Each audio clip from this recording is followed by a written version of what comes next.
O que a Bíblia diz sobre casar depois do divórcio? Efésios 5:31, 32a. Por essa razão, o homem deixará pai e mãe e se unirá à sua mulher, e os dois se tornarão uma só carne. Este é um mistério profundo.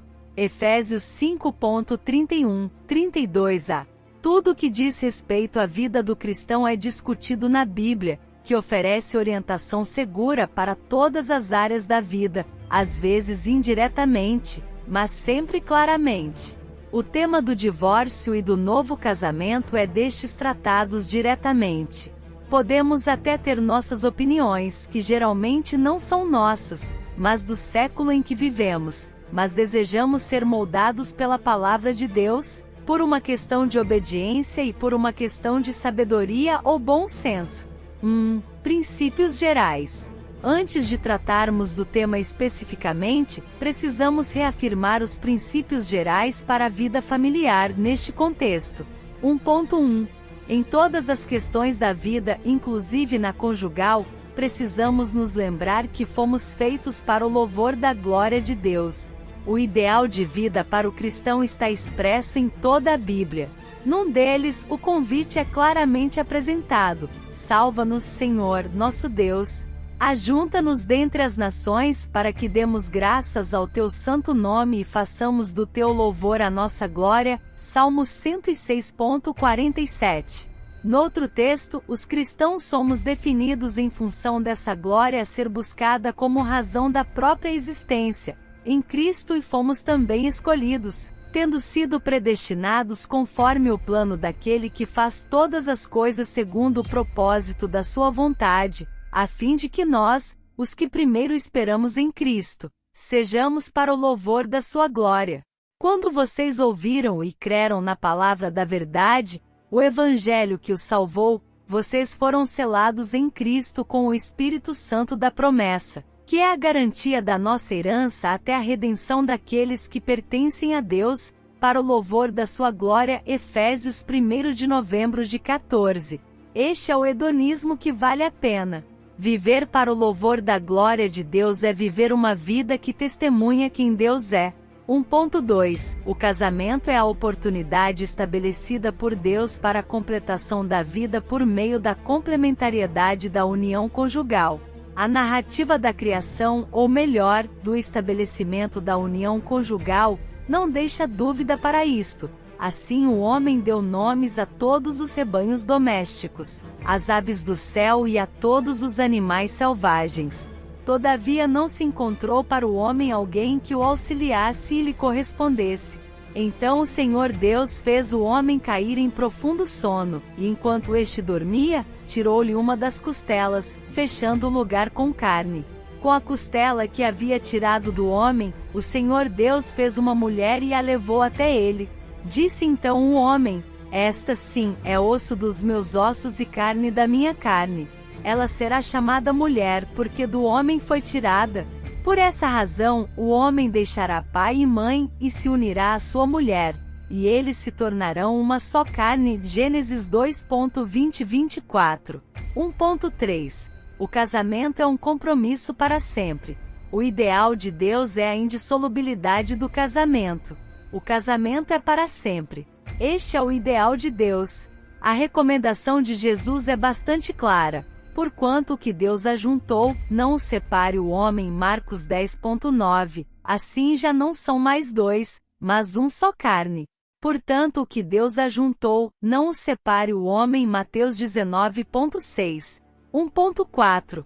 Fiel ao propósito da indissolubilidade da união conjugal, Jesus aboliu a lei mosaica que, por causa da maldade humana, acabou admitindo o divórcio por razões banais. À permissão mosaica, Jesus contrapôs um de seus divinos eu, porém, vos digo. Além de ser injusta para com a mulher, que não tinha direito algum para se divorciar, a lei judaica banalizara o casamento, nos seguintes termos: se um homem casar-se com uma mulher e depois não a quiser mais por encontrar nela algo que ele reprova, dará certidão de divórcio à mulher e a mandará embora. Se depois de sair da casa, ela se tornar mulher de outro homem, e este não gostar mais dela, lhe dará certidão de divórcio e a mandará embora. Ou se o segundo marido morrer, o primeiro que se divorciou dela não poderá casar-se com ela de novo, visto que ela foi contaminada. Seria detestável para o Senhor. Não tragam pecado sobre a terra que o Senhor, o seu Deus, lhes dá por herança. Deuteronômio 24.1, 4. Jesus reconhece o esforço de Moisés ao procurar preservar a mulher.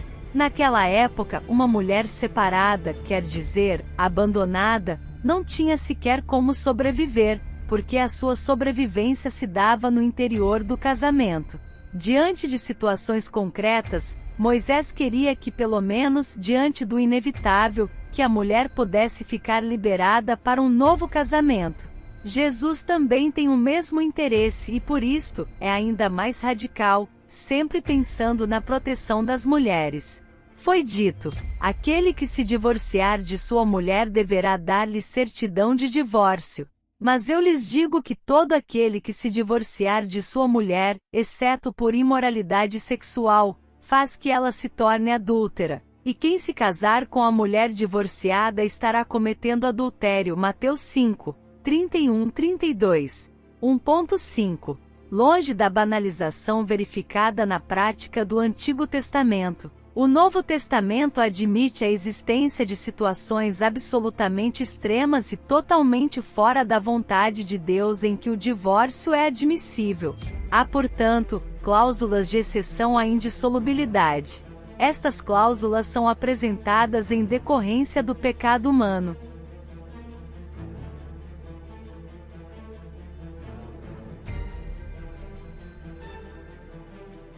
2. Cláusulas de exceção à indissolubilidade do casamento. Nos Evangelhos há 4 textos sobre o divórcio. Neles Jesus é instigado ora por adversários, os fariseus, e ora por seus amigos, os seus discípulos, a falar sobre o assunto. Também aqui temos que derivar da Bíblia nossa teologia acerca do casamento, do eventual divórcio e do possível novo casamento. É da palavra de Deus que tem que vir o conselho para a vida conjugal, desde o seu preparo e até o seu desfazimento, se for o caso, ou o seu refazimento, se também for o caso. 2.1 Em Marcos e Lucas, Jesus fala da indissolubilidade do casamento, sem referência a qualquer cláusula de exceção. O texto de Marcos 10 de janeiro de 12 registra: Então Jesus saiu dali e foi para a região da Judéia e para o outro lado do Jordão. Novamente uma multidão veio a ele e, segundo o seu costume, ele a ensinava. Alguns fariseus aproximaram-se dele para pô-lo à prova, perguntando: É permitido ao homem divorciar-se de sua mulher? O que Moisés lhes ordenou? Perguntou ele. Eles disseram: Moisés permitiu que o homem lhe desse uma certidão de divórcio e a mandasse embora. Respondeu Jesus: Moisés escreveu essa lei por causa da dureza de coração de vocês. Mas no princípio da criação Deus os fez homem e mulher. Por esta razão, o homem deixará pai e mãe e se unirá à sua mulher, e os dois se tornarão uma só carne. Assim, eles já não são dois, mas sim uma só carne. Portanto, o que Deus uniu, ninguém o separe. Quando estava em casa novamente, os discípulos interrogaram Jesus sobre o mesmo assunto. Ele respondeu: Todo aquele que se divorciar de sua mulher e se casar com outra mulher, estará cometendo adultério contra ela. E se ela se divorciar de seu marido e se casar com outro homem, estará cometendo adultério. Lucas 16.18 é mais sintético, mas no mesmo tom. Jesus disse: Em quem se divorciar de sua mulher e se casar com outra mulher estará cometendo adultério, e o homem que se casar com uma mulher divorciada estará cometendo adultério. O texto de Lucas não sugere o contexto, mas o de Marcos é explícito a este respeito. No diálogo com os fariseus, eles tentaram colocar Jesus em dificuldade diante da multidão a que ensinava. Jesus sabia que havia 2 posições em evidência naqueles dias e que dividiam os fariseus. O rabino liberal Hilel permitia o divórcio por qualquer motivo. O conservador Shammai só o admitia por infidelidade conjugal. Os fariseus queriam saber qual era a posição de Jesus diante daquela controvérsia. A resposta de Jesus o coloca na contramão de um e de outro, ao dizer não ao divórcio. O casamento é um compromisso para sempre. No diálogo com os discípulos, seus seguidores mostraram a sua perplexidade diante do fato de que o mestre ficou equidistante das duas visões até então conhecidas. Neste contexto, pediram mais orientação e ouviram sobre o ideal divino para o casamento.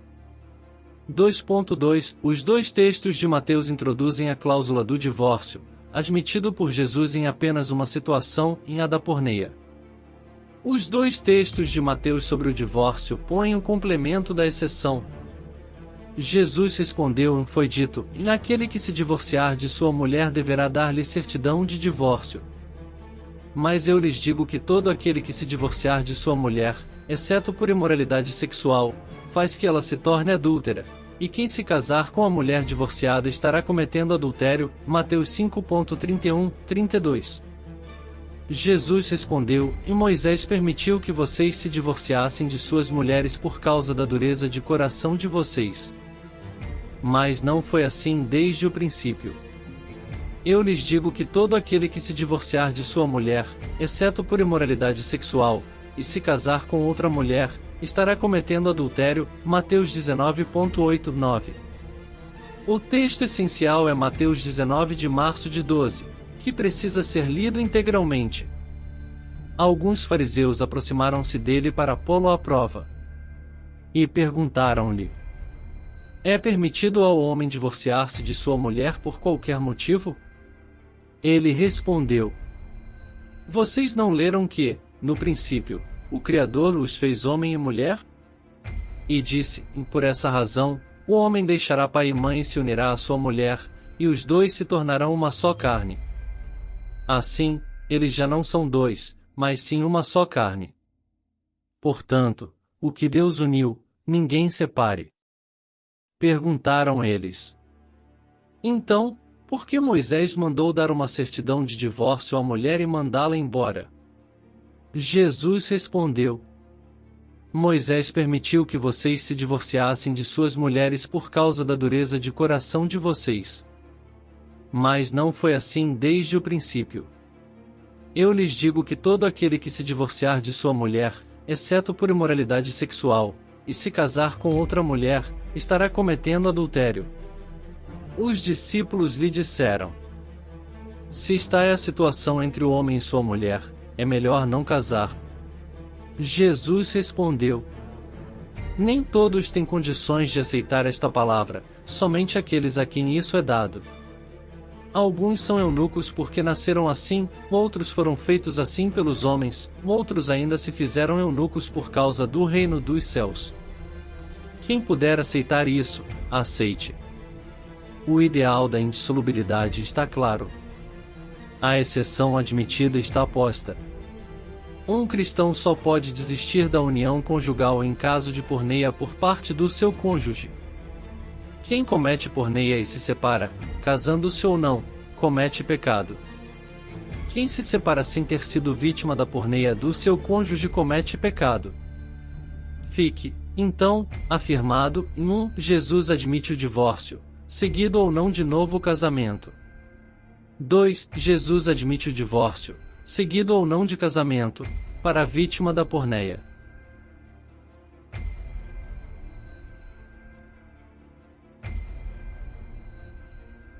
Precisamos de ler o outro texto neotestamentário sobre o divórcio, embora ali a palavra não apareça. Na igreja em Corinto havia dificuldades no relacionamento conjugal de muitas famílias. Um dos problemas advinha do fato de que alguns casamentos eram mistos, com apenas um dos cônjuges sendo cristão. Paulo ensina os casais com este tipo de problema, 1 Coríntios 7 de outubro de 16. Aos casados dou este mandamento, não eu, mas o Senhor, que a esposa não se separe do seu marido. Mas, se o fizer, que permaneça sem se casar ou, então, reconcilie-se com o seu marido. e o marido não se divorcie da sua mulher. Aos outros, eu mesmo digo isto, não o Senhor: se um irmão tem mulher descrente, e ela se dispõe a viver com ele, não se divorcie dela. E, se uma mulher tem marido descrente, e ele se dispõe a viver com ela, não se divorcie dele. Pois o marido descrente é santificado por meio da mulher, e a mulher descrente é santificada por meio do marido. Se assim não fosse, seus filhos seriam impuros, mas agora são santos. Todavia, se o descrente separar-se, que se separe. Em tais casos, o irmão ou a irmã não fica debaixo de servidão, Deus nos chamou para vivermos em paz. Você, mulher, como sabe se salvará seu marido? Ou você, marido, como sabe se salvará sua mulher? 1 Coríntios 7 de outubro de 16. Primeiramente esclareçamos que, quando diz não eu, mas o Senhor, Paulo está usando um recurso estilístico para informar que está apenas repetindo o que Jesus ensinou sobre a natureza do casamento. Assim, como está nos versos 10 e 11, uma mulher não deveria se separar do seu marido não crente, sendo a recíproca verdadeira, pela razão de que não houve porneia, embora houvesse uma diferença de natureza religiosa. Nenhuma mulher, ou nenhum homem, pode se achar justificado para se separar por motivo religioso. Se o fizer, cometerá pecado se casar de novo. Uma outra situação poderia surgir, dada pelo cristão abandonado por um cônjuge descrente, versos 12 e 15. É neste contexto que Paulo afirma: digo eu, não o Senhor. Ele está lançando mão de uma frase que deixa claro que está se pronunciando a respeito de um assunto não tratado especificamente por Jesus, embora o que escreva seja fiel aos princípios dos ensinos do Senhor, e não poderia ser diferente já que é instruído pelo Espírito Santo. Paulo insiste que o ideal ainda é a manutenção do casamento, que pode ser um instrumento de salvação de um dos cônjuges, salvação que pode acontecer e pode não acontecer, porque o cônjuge é um instrumento do Espírito Santo, mas nunca o próprio Espírito Santo. Como consola o verso 16, não há garantia que a mulher salvará seu marido ou que o marido salvará sua mulher. O que fica evidente é que, se o cristão foi abandonado por causa de sua fé, ele está livre para celebrar o divórcio e contrair novas núpcias. O cônjuge cristão não pode ser condenado, ficando debaixo da servidão, confronte com o verso 15, por algo que não fez, se a razão do abandono foi mesmo a sua fé, e não outro comportamento aparentemente religioso. Devo esta interpretação de 1 Coríntios 7 a Luiz Alberto Saião, em comunicação particular. Paulo, portanto, acrescenta uma cláusula de exceção: o abandono.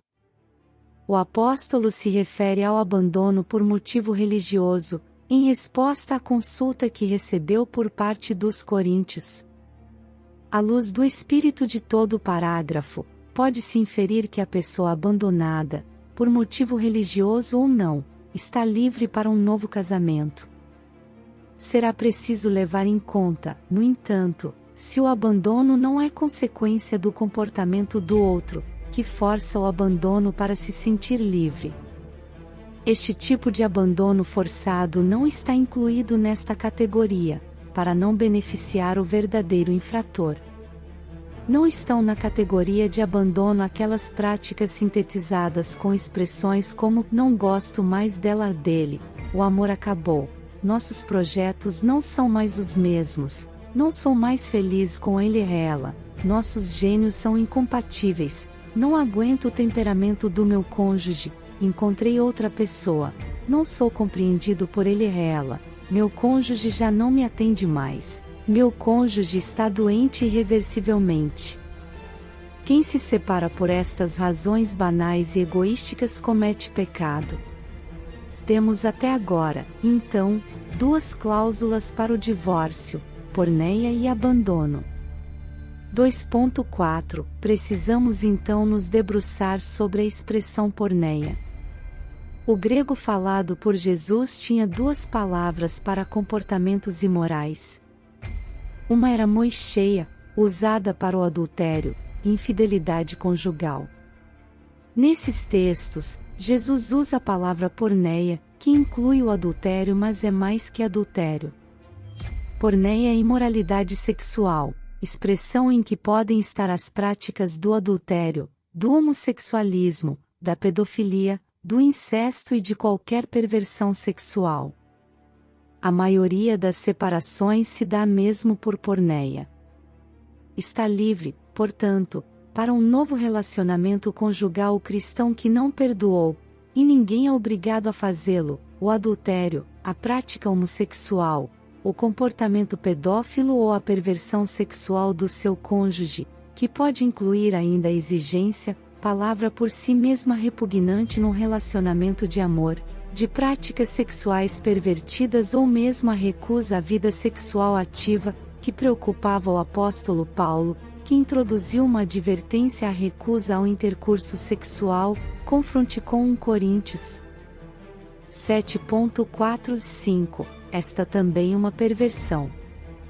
Portanto, porneia, que inclui várias formas de imoralidade sexual, e abandono são cláusulas de exceção à indissolubilidade do casamento, que pode, então, ser dissolvido nestas dolorosas situações. Há outra cláusula, além de abandono e porneia?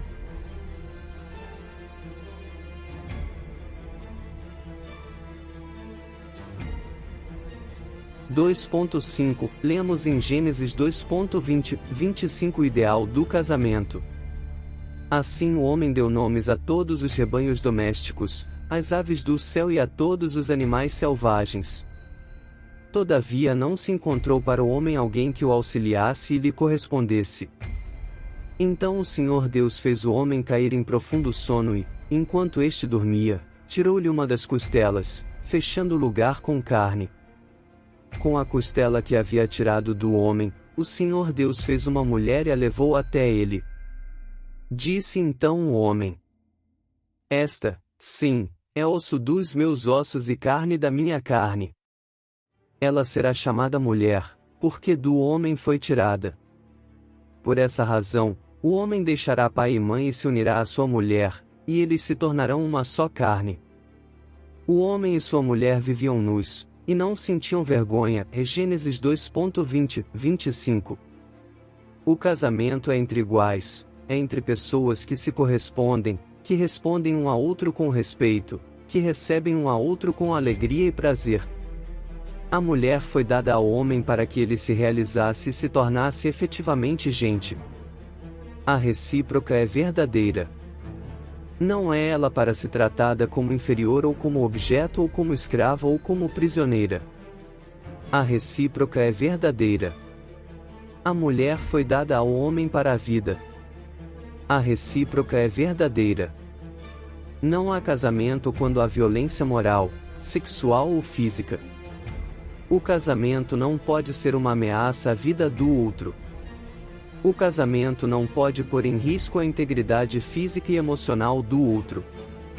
Um cônjuge não a pode pôr o outro à míngua. A família não pode ser o lugar da agressão. Um cônjuge não pode aceitar que um filho seja violentado por seu cônjuge. À luz do estabelecimento do casamento, fixado neste texto e em outros, podemos também afirmar que a violência torna livre do casamento a sua vítima. Se isto lhe acontecer, ela tem o direito de refazer a sua vida com outro cônjuge. O mesmo direito não tem o agressor. 3. Aplicações práticas. As consequências dos ensinos bíblicos devem importar a todos, a casados e a não casados, a casados que vivem bem e a casados que enfrentam crises, e não casados, que pretendem se casar e a não casados que um dia o foram. 3.1 Para os cristãos em geral. Devemos respeitar os divorciados, recasados ou não. A graça é para eles também. Em certo sentido, os divorciados precisam mais da graça do que os outros que não têm ou não tiveram problemas nos seus casamentos. Devemos abrir mão do desejo de julgar os outros. Temos a tendência, conhecendo ou não as situações, em tomar partido de um dos cônjuges. Até podemos fazê-lo, mas nunca sem antes ouvir os dois lados. Deus seja o juiz, não eu, eis aí um bom e sábio lema. Pensar graciosamente a vida não implica em pensar libertinamente a graça. Quando pensamos graciosamente sobre um casal de vida conjugal despedaçada, assumimos um risco, que é errar libertando, quando podíamos que errar prendendo e escravizando. Que contribuição trazemos para um descasado, trazendo-lhe à memória a sua culpa, real ou imaginada por nós? 3.2 Para os casados com boa qualidade de vida conjugal. Os casados que vivem bem, não importando há quanto tempo, devem investir no companheirismo e na fidelidade, na valorização e no cultivo das diferenças, no diálogo constante e na busca do bem-estar do seu cônjuge. Uma forma de atenção é investir em práticas, como: cuidem da saúde física e emocional de cada um dos cônjuges. Vivenciem férias em conjunto e, preferentemente, fora de casa, nem que seja por um período curto. Programem as próximas bodas, com um culto de gratidão ou, se possível, uma festa, não importam de quantos anos sejam.